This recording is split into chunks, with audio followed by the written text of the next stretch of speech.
Hello and welcome to another edition of Straight from the Training Ground, the podcast where we share our love for the beautiful game and the people out in their communities doing beautiful things. And we are very excited to have someone in their community who is doing a lot of beautiful things. Annie Chow. She began working in an immigration law office. She went on to become a teacher in South Central LA, which we will talk about.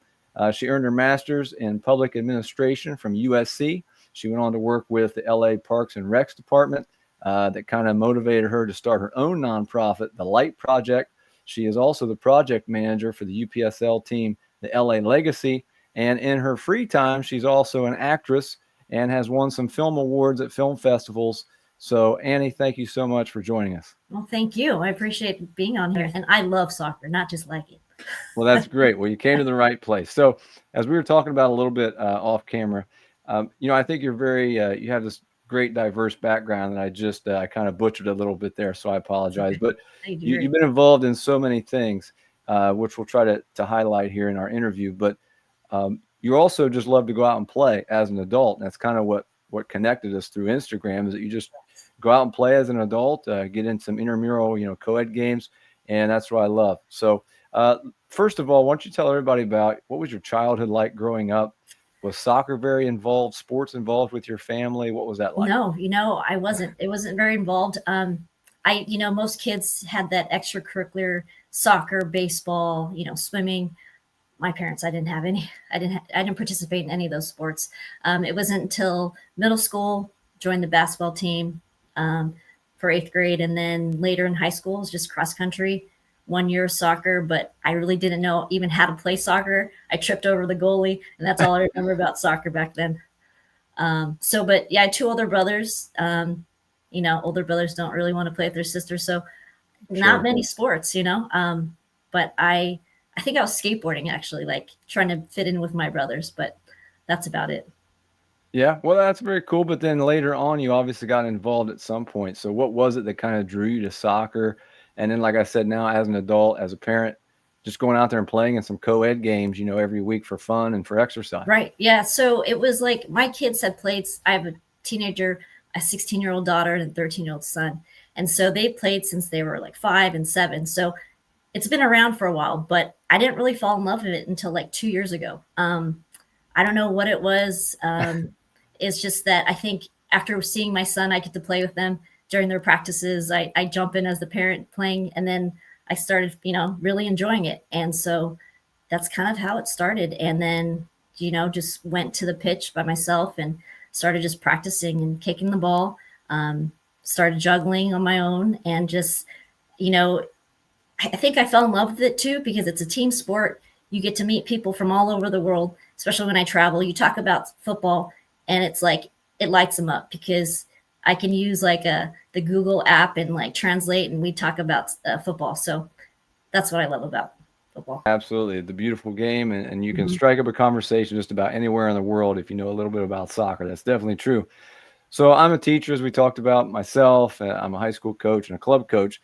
But you started out also as a teacher in South Central Los Angeles. So That's right. Tell us a little bit about what that was like.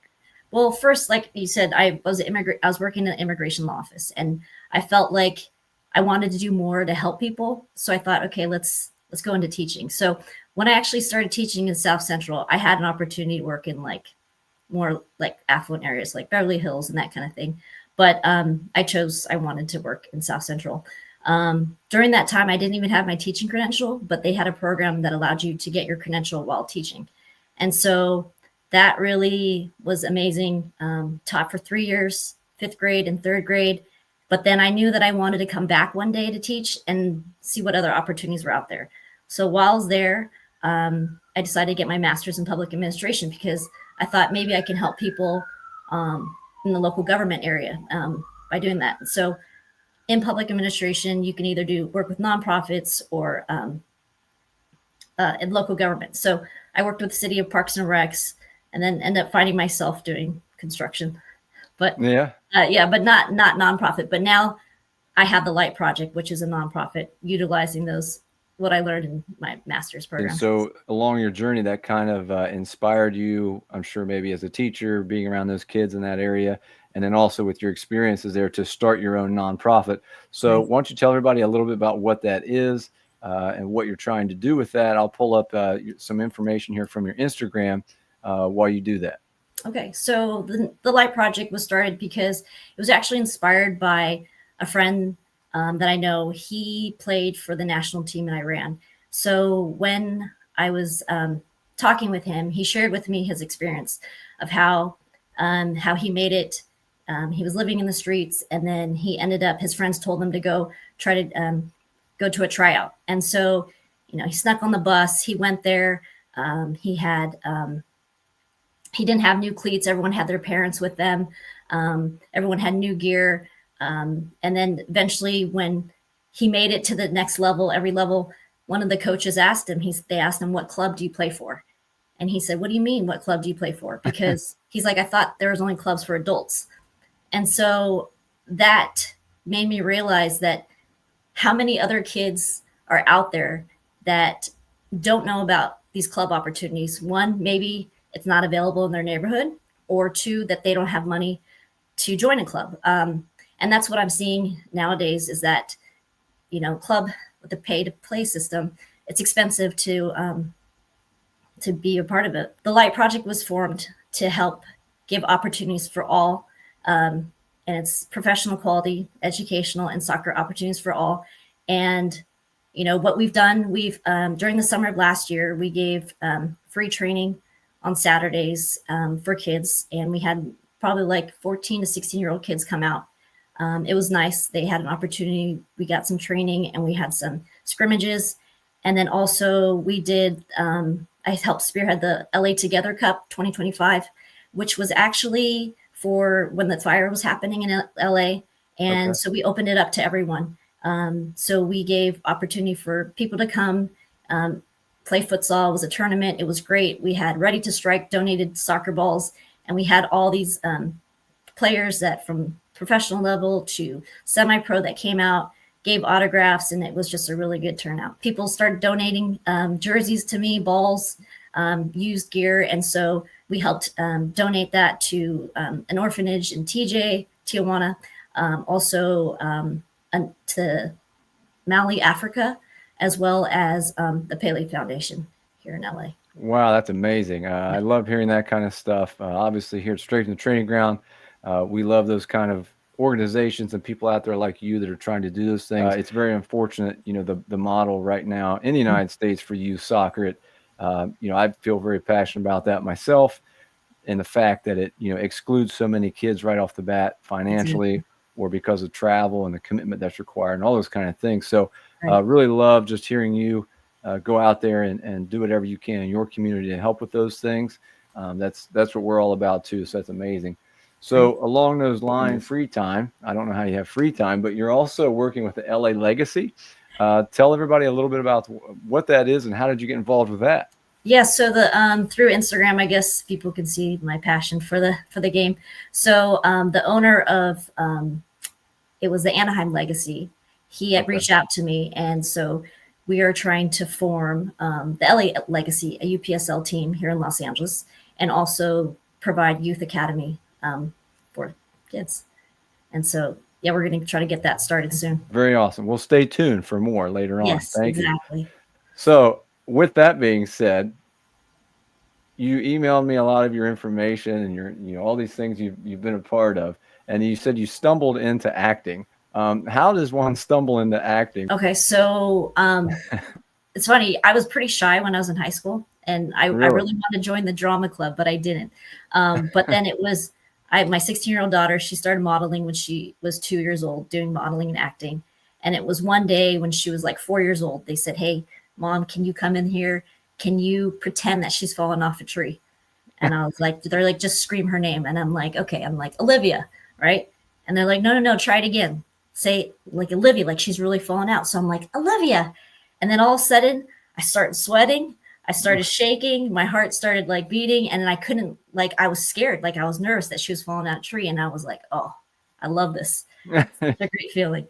And so that's kind of how it started. And then my son was still young. So I thought, you know what, I'm going to wait till he gets a little older, start taking some acting classes. And, I love the acting classes because the best part for me was like, the crying parts and the screaming parts, because it's funny because some people have a hard time like screaming and yelling because I guess in reality they in their real lives they don't like conflict and they can't scream. Yeah. I think that's Yeah. one of my best ones. That's my You favorite one. enjoy conflict. Yeah. Exactly. But yeah, so just fell upon it, and then I've been lucky to have, I think it's probably 8 years, 9 years I've done it now. In the beginning it was slow, but now I have a great agent, been getting a lot of commercial and print work, so I'm excited. Well, that's Oh, amazing. I right. love it. And you're the Yeah. first actress we've had here on Straight from the Training Ground. So there you go. Right. What And then, so tell everybody a little bit go ahead. oh yeah, no, I forgot to ask about mention the stunts too. So kind of fell upon that too, part of the acting, and so started doing some stunt work, and then we decided to create a film because I think everyone thinks I'm like this teacher, mom, doctor role. So I was like, you know what, I need a show that I could be You're this. also a stunt woman. Yeah, exactly. Shooting and fighting with people. So we created this short film, action film, and like you said, we won lots of awards for it. So So I want you to tell everybody a little bit more about that. But before we do that, just rewind real quick. So how do you just stumble into stunt woman? You just say, "Hey, I'll try that." I mean, you have some kind of formal training or what? no, I've shot some You guns just went out before. there and did it. Yeah, no, yeah, exactly. So I trained with this guy named Daniel Locicero, and so it was like he's a great stunt director, and so Yeah. I had an opportunity to shoot with him. But what happened is like he has classes that you're supposed to take, and I was lucky enough to like just Just you skip the know classes. I skipped the class and we started doing the stunts, and I have the stunt reel on my Instagram. But it was so much fun. It was easy to, it felt fun. It was kind of easy to pick up because I did a little Muay Thai and Jiu Jitsu before. So I Of think that's course. where it Yeah. helped. Yeah. Yeah. So, So go ahead and fill everybody in what you're going to say about your stunt film and any of your other projects that you're very proud of. just, yeah, the stunt film, I'm really excited. I'm happy about, and we actually shot it. We didn't have a script. We didn't have, really didn't, we picked that location, didn't, That's a lot like this I did podcast. exactly. And so we winged it and, learned all the stunts right there. And, yeah, on some So how more. long, if you don't mind me asking, how long did that take from start to finish That to was like, actually put together? you mean the editing or just that shooting of that day? Shoot, you did it in one day? Yes, like 6 hours because yeah. Wow, it's amazing. And then my next question would be, yeah, for someone like me who has no idea about that kind of stuff, start to finish for the whole project, what went into that? Well, I had a team that did all the editing, did the sound. Um, I don't know how long it took them, but I'm sure a good amount of time. But they did a great job. Well, very nice, and you're being very humble, but you won a lot of awards for that at multiple film festivals, so that's pretty amazing.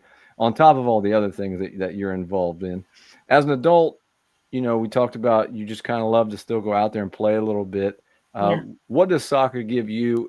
As a parent and as a coach, I know it's one thing to watch kids play or watch your own kids play, Hmm. but as an adult now, just going out there for fun, in the evening or on a Saturday morning, whatever, and hopping in a co-ed game or an intramural game, whatever, and what does soccer give to you? What does it bring to you? I don't know. Like, it's honestly like it's really like therapy for me. It's Yeah. like it. I don't know. It just takes away. Like if I'm having a bad day and I can't shake it off, it's like putting my foot on the soccer ball makes me happy. I don't know. It's maybe because it's like I'm an active person. I like to move around. I can't sit still. Or maybe it's because like I could see my personal development and how like my skill level keeps getting better every time I practice. So I think I'm competitive in nature. So to be able to see, my skills improving, it makes me happy. And also just meeting new people on the field and, talking about soccer and also, playing with them. And it Yeah. just, and it's funny, the story, like when I went to China with my parents, I was there with them for 2 weeks. And, I was kind of helping them around. But every time I saw like a soccer field, I was like, hey, can we just stop for a second and watch? And they're like, no. And then I'm like, really? I'm like, I'm not going to play. I just want to watch. Just give me, a few minutes to watch. And they wouldn't let me. But then later I got to sneak away and actually pick up a game with some guys. But like that feeling, I don't know. That's how much I love it. That like I get anxious, or like if I can't play, if I can't be on the field, like I get anxious and I just, I really want to play. Yeah, yeah. It's important, I think, too, just for stress, for your mental health, for everyone to have something like that that's kind of different maybe from what you do day to day, True. whatever else you might do. As you enjoy playing and you don't, you said you don't have necessarily a long background or anything in soccer. Do you watch soccer very much as you're trying to continue to get better or anything like that? Do you watch it on TV, professional level, or anything like that? I mean, I watch the highlights. Just the highlight. That's okay. Like I said, I can't sit still, but I'd rather be playing, honestly. So, Yeah.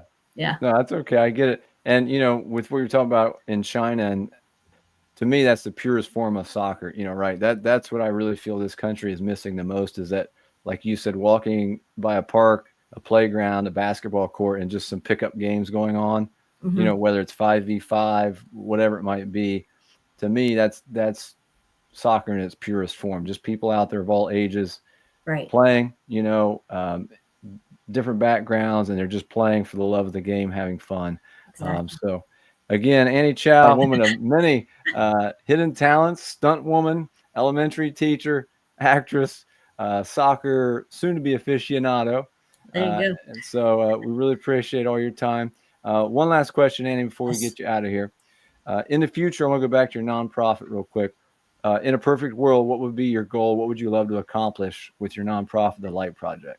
Thanks. That's a great question. Like the whole theme is to give opportunities for everyone. So, when I traveled, like when I have some friends that live in Cabo. So, for example, like to be able to, and they said that they're limited in their fields that they have. So, one of the goals that I would love to do is to have soccer fields in like rural parts, internationally, rural parts where they don't have fields, or areas that are poor, and that they don't have fields. So I want to be able to provide pitches and opportunities for kids to, and young adults to play, to have a field, and also create like club opportunities for them.